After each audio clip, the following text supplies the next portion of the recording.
А ти зможеш купити фрукти на польському базарі без Google Translate? Сьогодні вчимо найважливіші слова, щоб упевнено говорити на ринку. Dynia, dynie. Truskawka, truskawki. Poproszę 2 dynie.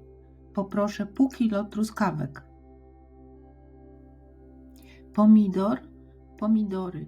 Czerwony pomidor, czerwone pomidory.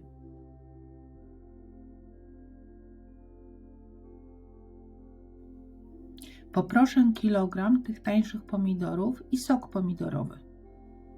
Tani, tańszy, najtańszy. Drogi, droższy, najdroższy.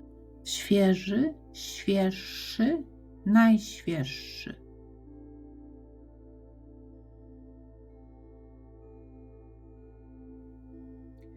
Rodzaj rzeczownika męski, pytanie jaki, dodajemy końcówkę szy. Ten pomidor jest tańszy.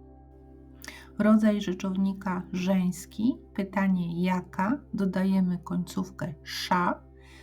Ta marchewka jest tańsza. Rodzaj rzeczownika nijaki, pytanie jakie, dodajemy końcówkę sze.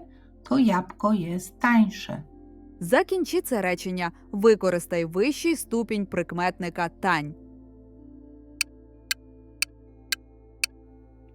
Ten pomidor jest tańszy, ta marchewka jest tańsza, to jabłko jest tańsze, te pomidory są tańsze.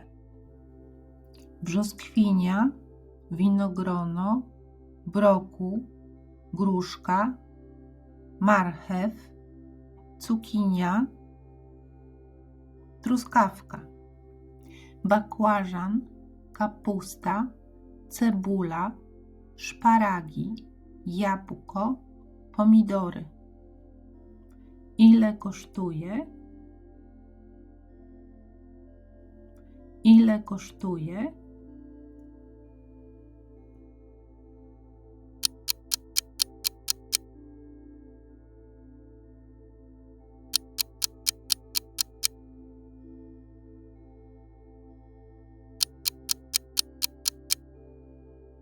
Слухай уважно.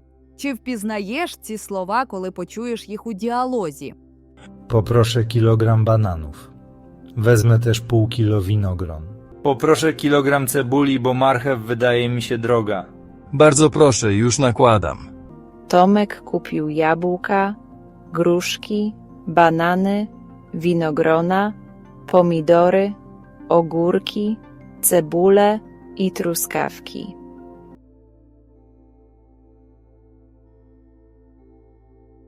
Не зупиняйся. Поділися цим відео з друзями і переходь до епізоду з ринку. Там ще більше живої польської.